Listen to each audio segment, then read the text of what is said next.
Welcome to Revelation Unraveled. I'm your host, William Tapley, also known as the third eagle of the apocalypse, and the co-prophet of the end times. Today I want to discuss one of the most amazing books in the Bible, the Old Testament book of Esther. Up until now, no other Bible scholar has ever understood that Esther prophesies the end times of both the Old and the New Testaments. First, let's review the basic story. King Ahasuerus is a 5th century BC Persian king who holds a 180 days long banquet for the rich and powerful in his kingdom. At the end of this party, he throws an additional 7-day party to which he invites the common people of his city. At the end of this feast, he invites his queen, Vashti, to come with her crown and show her beauty to his assembled guests. Vashti, however, refuses his request because she has a party of her own going on for the women of the city. Now this angers King Ahasuerus, and so he banishes Vashti and replaces her with a beautiful Jewish girl, Esther. Now let's stop right here because this first part of the story is an allegory of the end of the Old Testament. Since the book of Esther is in the category of apocalyptic literature, we need to examine the symbolic meaning before the literal meaning. The king's party, which lasts for 180 days, that is, 1/2 of a year, symbolizes the first half of revealed scripture. The 7-day party tacked on to the end of the 180-day banquet symbolizes the relatively short ministry of Jesus at the end of the Old Testament. King Ahasuerus symbolizes God, who invites the common people, in other words the Gentiles, at the appropriate time in history to also receive the good news, which the chosen people, that is the Jews, already possessed. Queen Vashti symbolizes the Jewish hierarchy at the time of Jesus, who rejected their Messiah, and her beauty symbolizes the one true revealed religion, which the Jews alone possessed, but which they did not want to share with the common people, that is, the Gentiles. Vashti's private party, for just women only, shows how the Jews wanted to keep the exclusivity of their religion. Thus, God banishes the Jews from Jerusalem, just like King Ahasuerus banishes Vashti.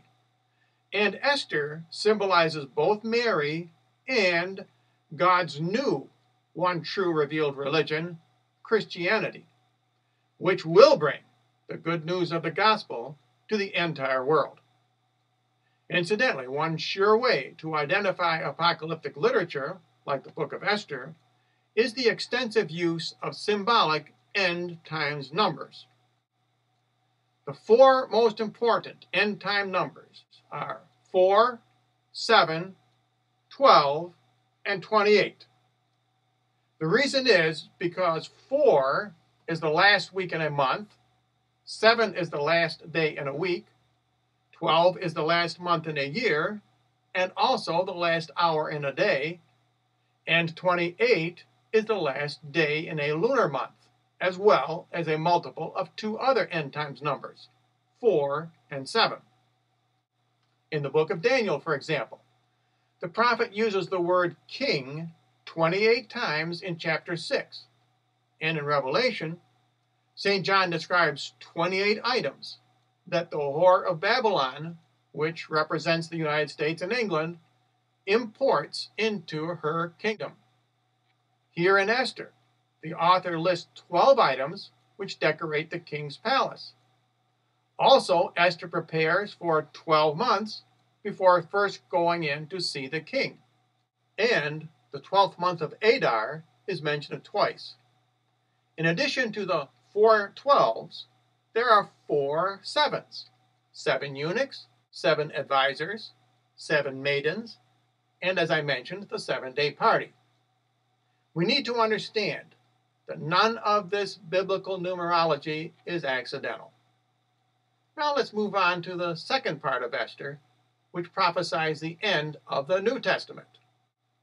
King Ahasuerus appoints the evil Haman as his prime minister, and he hates all Jews, especially Mordecai, who also happens to be Queen Esther's uncle, although no one, including Haman, is aware of this relationship, or that Esther is Jewish. Mordecai refuses to bend his knee before Prime Minister Haman, and Haman decides to resolve the problem by persuading the king to execute Mordecai, as well as all the Jews in Persia. Of course, the Jews are terrified, and Mordecai begs Queen Esther to intercede with the king on behalf of her people. After asking the Jews to pray and fast for her success, Esther confronts Haman in front of the king, and she turns the tables on Haman and his evil plans. Haman and his 10 sons are hung on the same gallows that he had built to hang Mordecai. Meanwhile, the Jews are allowed to kill all their enemies on the 13th day of Adar, which is extended in the capital city of Susa to the 14th day.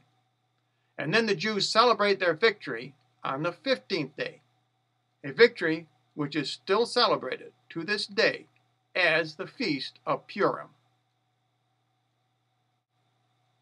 The second part of Esther foretells the end times, and Esther's great struggle with Haman prefigures Mary's victory over the Antichrist.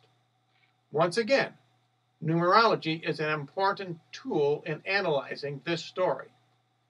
Notice that all the action occurs during the month of Adar, the 12th and last month of the year. The 13th day points to the day when the Blessed Mother always appeared to the shepherd children in Fatima, Portugal, from May to October in the year 1917, when she announced that several entire nations would be annihilated, and I might add, in the very near future. The day of victory on the 15th of the month indicates that the 15 decades of the Rosary will be our primary weapon in defeating the Antichrist. Even the 50-cubit length of rope used to execute Haman and his 10 sons, who, by the way, symbolize the Antichrist and the 10 world leaders who support him, points to the 50 Hail Marys in a rosary. Please note also the important lesson that we need a leader like Mordecai, who symbolizes the last pope, Peter II, who will intercede with the queen, in this case Mary, who will then intercede with the king, who of course symbolizes her son, Jesus Christ. Please don't listen to the false prophets who say we should not pray to Mary. Remember, prayer is not the same as worship. The one thing I've learned in life is this: if you want to get on anybody's good side, be sure to make friends with his or her mother. And if you want to join the battle against the Antichrist, make sure to pray the rosary every day, all 15 decades, if at all possible. Now that's all the time we have for today. If you would like a list of end-time materials we have available, simply write to the address on your screen.